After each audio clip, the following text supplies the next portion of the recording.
देखिए, supreme court का कोई ऑर्डर नहीं है। ये देखिए, बातों से नहीं चलता है ना मामला। अदालत की कार्रवाई, एक तो ऑब्जर्वेशन हुआ जी, नहीं, ये सारी ऑब्जर्वेशन, ये सारी टिप्पणियां हैं। कोई ऑर्डर नहीं, नहीं, कोई ऑर्डर नहीं है जो सीबीआई डायरेक्टर को बोले कि आप मंत्री के पास मत जाओ या पीएमओ मत जाओ, जिसका एडमिनिस्ट्रेटिव कंट्रोल सीबीआई पे है। सीबीआई अभी हमारा कोई इंडिपेंडेंट किंगडम तो नहीं बना है, कोई आजाद ममलकत तो नहीं हो गया ना अभी, तो सब गवर्नमेंट का एक हिस्सा है ना जी। तो गवर्नमेंट की हायरार्की जो है, रूल्स ऑफ प्रोसीजर है, वो तो सब अप्लाई करते हैं ना। जिस तरह डिफेंस मिनिस्ट्री को करते हैं, जिस तरह होम मिनिस्ट्री को करते हैं, इसी तरह सीबीआई को भी करते हैं। ये कोई आजाद ममलकत नहीं है ये सीबीआई की, भाई आपने मिनिस्टर साहब को क्यों दिखाया। और कोई ऑर्डर नहीं सुप्रीम कोर्ट का। अगर ऑर्डर सुप्रीम कोर्ट का होता कि साहब आप मिनिस्टर के पास नहीं जाएंगे और सीबीआई डायरेक्टर जाता तो कंटेम्प्ट हो गया था।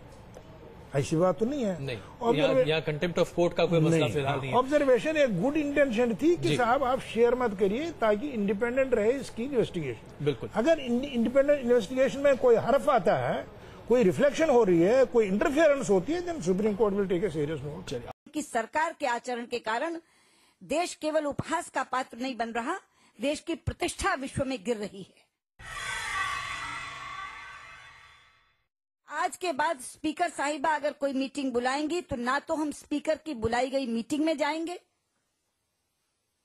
और ना हम संसदीय कार्य मंत्री द्वारा की जाने वाली किसी वार्ता में हिस्सा लेंगे।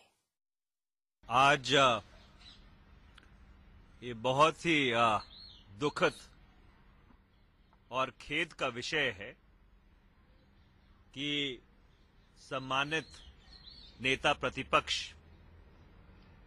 जिनकी हम व्यक्तिगत तौर पे बहुत इज्जत करते हैं, उन्होंने बहुत गैर जिम्मेदाराना अल्फाजों का इस्तेमाल किया अपनी प्रेस वार्ता में। ये कहना कि माननीय कांग्रेस अध्यक्षा श्रीमती सोनिया गांधी जी लोगों को, जो कांग्रेस के सदस्य हैं, उनको उकसाती हैं, अराजकता करने के लिए, उपद्रव करने के लिए, इससे कोई और गलत और निंदनीय बात नहीं हो सकती। तो आपने देखा किस तरीके से नेता विपक्ष लोकसभा में सुषमा स्वराज ने सोनिया गांधी पर तीखे प्रहार किए, तो जवाब में कांग्रेस भी सामने आ गई है। तो जरा अब ये जो कोलगेट का मामला है, इसे थोड़ा सा अलग कर देते हैं। पहले जरा इन दो नेताओं के बीच की आपसी जो बात है, इसको जरा डिस्कस कर लेते हैं। आलोक जी, जिस तरीके से सोनिया गांधी के ऊपर तीखी टिप्पणियां सुषमा स्वराज ने की व्यक्तिगत तौर पर, ऐसी टिप्पणियां आमतौर पर नेता करते नहीं, खास करके उनके स्टेचर के नेता। देखिए, मुझे लगता है कि कन्फ्रंटेशन, जो टकराव है, वो बहुत बढ़ गया है और अब वो किसी कीमत पे लगता है ना, जैसे बस अब चुनाव जितनी जल्दी हो जाए। मुझे लगता है दोनों पार्टियां, एक तो कांग्रेस हड़बड़ी में कुछ कदम उठाती है, वरना ऐसा नहीं है। ये दृश्य आपने भी, आपके तो चैनल में बहुत सारे अवेलेबल होंगे, जिसमें कई बार ऐसे दृश्य आते रहे हैं कि भाई सोनिया गांधी हो या बीजेपी में एडवांस हो, भाई लोग किधर को बोल रहे हैं कि नहीं मंत्री ये जवाब दे दे, ऐसे दृश्य होते थे। लेकिन जिस तरह से आक्रामक तेवर अपनाया गया, वो यह है कि अब हमारा आपके साथ संवाद नहीं हो सकता है। संसद चले न चले, क्योंकि अब उसका कार्यकाल से भी कोई हमें फायदा नहीं है।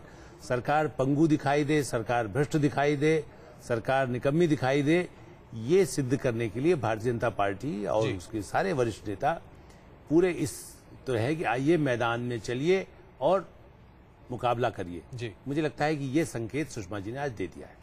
लेकिन क्या ये वाकई में, और जिस तरीके से कांग्रेस का पलटवार सामने आया है, आपको लगता है कि वाकई में ये जो एक तथाकथित तौर पर स्वस्थ लोकतांत्रिक परंपरा हुआ करती थी, उसकी तो धज्जियां उड़ चुकी, शायद उसमें अब कुछ भी बचा नहीं है।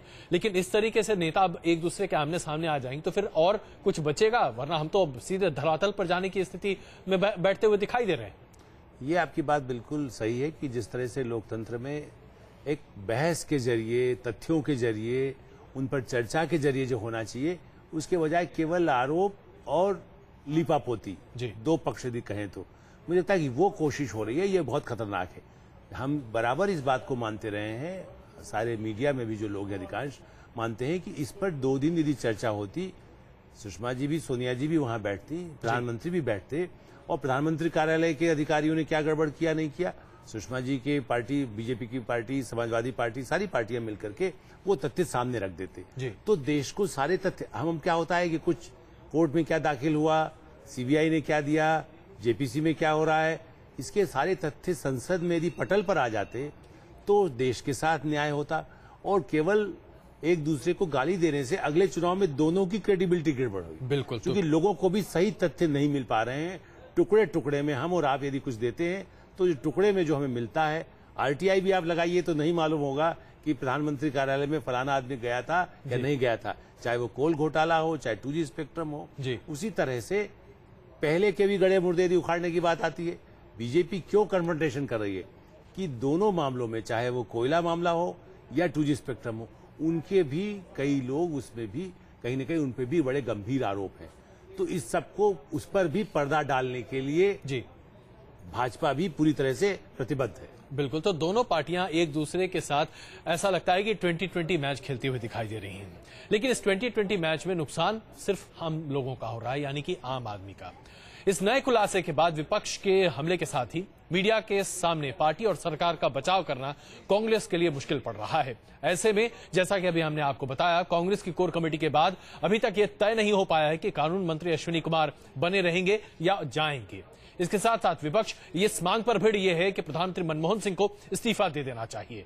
सवाल यहां पर यह उठता है कि कांग्रेस और सरकार अब वाकई में किस तरीके से अपने कानून मंत्री का बचाव कर पाएगी, और अगर नहीं बचाव कर पाती है तो उसके बाद सरकार अपना मुंह कैसे छिपाएगी।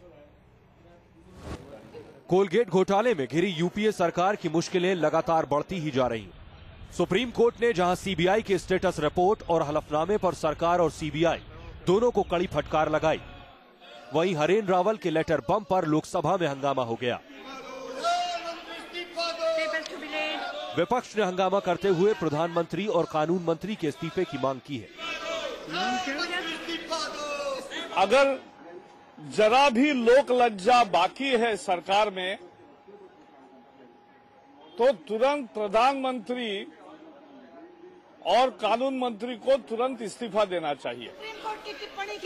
लोकसभा में बीजेपी की नेता सुषमा स्वराज ने यूपीए 2 की सरकार को आजाद भारत की सबसे भ्रष्ट सरकार करार दिया।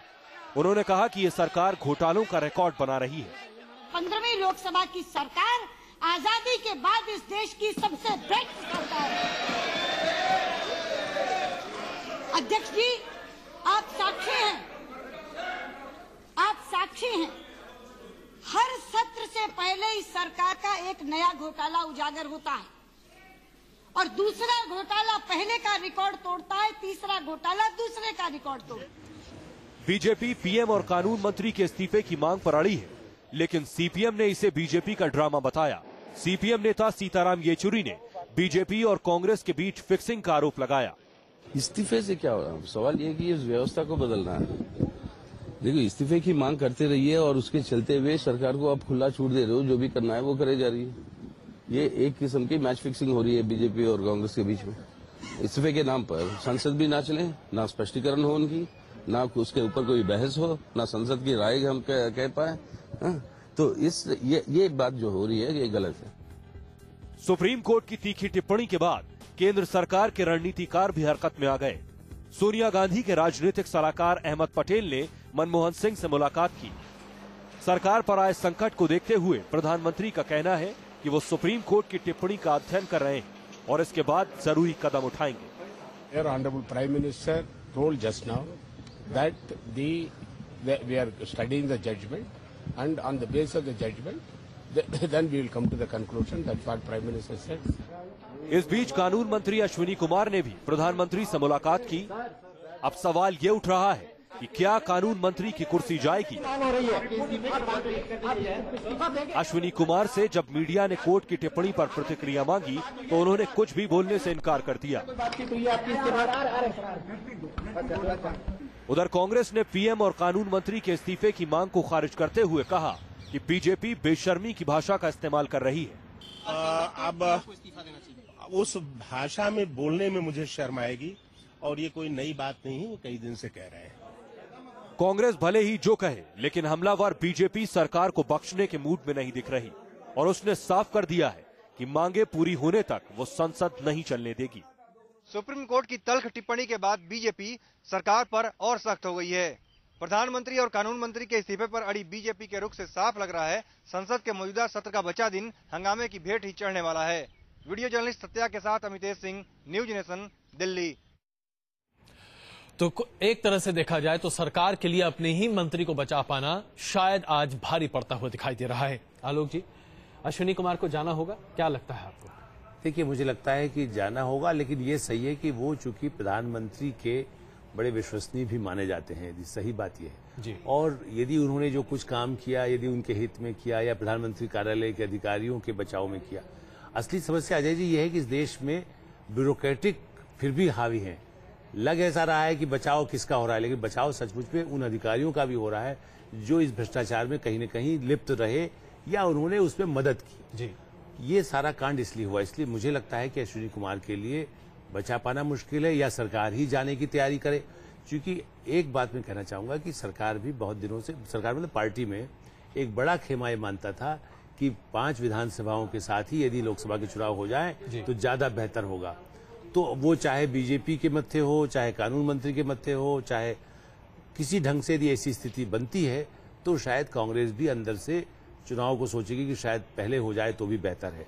जबकि ये बात सही है कि प्रधानमंत्री मनमोहन सिंह कतई नहीं चाहते, वो चाहते हैं कि 10 साल पूरा होने के बाद ही चुनाव हो। तो ये हम आज इसका बारे में फैसला नहीं कर सकते, लेकिन कानून मंत्री ने कम से कम कांग्रेस पार्टी को तो फजीयत में डाल दिया है। बिल्कुल, तो ये हम ये कह सकते हैं कि आज जो मौजूदा स्थिति है, लोकसभा चुनाव पहले समय से पहले हो जाए, उसकी पहली सीढ़ी एक तरह से चढ़ी जा चुकी है।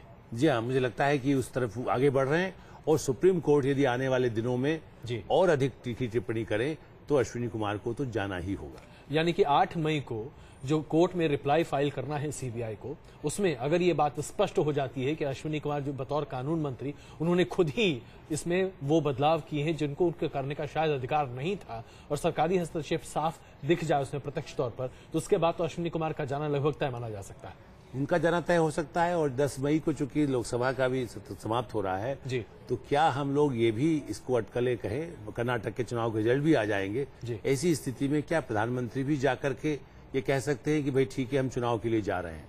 पार्टी में इस बारे में भी जरूर विचार विमर्श जारी रहा है और शायद और गंभीरता से विचार होगा। बिल्कुल, तो हो सकता है कि लोकसभा चुनाव जिसके तारीखों के आगे बढ़ने पहले होने की अटकलें बहुत दिनों से लग रही थी, खास करके मुलायम सिंह यादव की अगर आप बात कहें तो वो लगातार कहते चले आ रहे हैं कि इसी साल यानी कि 2013 में ही लोकसभा के चुनाव होने हैं, तो हो सकता है कि उसके लिए अभी से जमीनी कार्रवाई चल रही है। लेकिन सरकार किस तरीके से अश्विनी कुमार का बचाव कर रही है, आइए आपको एक बार फिर दिखाते हैं।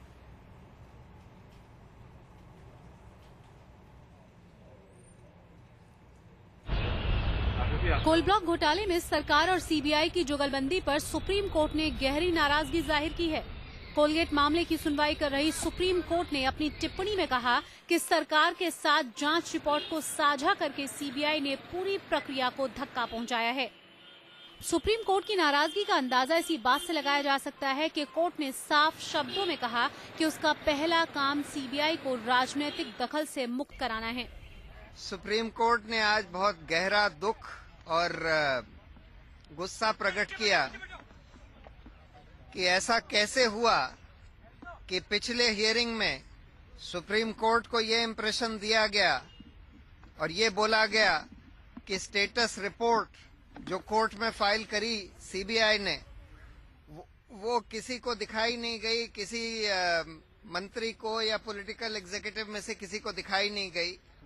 और अब जो सीबीआई डायरेक्टर ने अपना एफिडेविट फाइल किया उसमें बिल्कुल उल्टी बात सामने आई। सुप्रीम कोर्ट ने सीबीआई से कहा कि वो हलफनामा देकर बताए कि जांच रिपोर्ट में क्या क्या बदलाव हुए और किसके कहने पर हुए। इसी आदेश की इंतजार थी। तो मैं धन्यवाद करती हूँ अपने सुप्रीम कोर्ट का और अपने इंडियन कॉन्स्टिट्यूशन का, जिसने हमको ऐसा सुप्रीम कोर्ट दिया। ये बड़ा देश का पुण्य का काम हुआ है। सीबीआई के काम में सरकार के दखल से नाराज सुप्रीम कोर्ट ने कहा कि सीबीआई को नेताओं से निर्देश लेने की जरूरत नहीं है।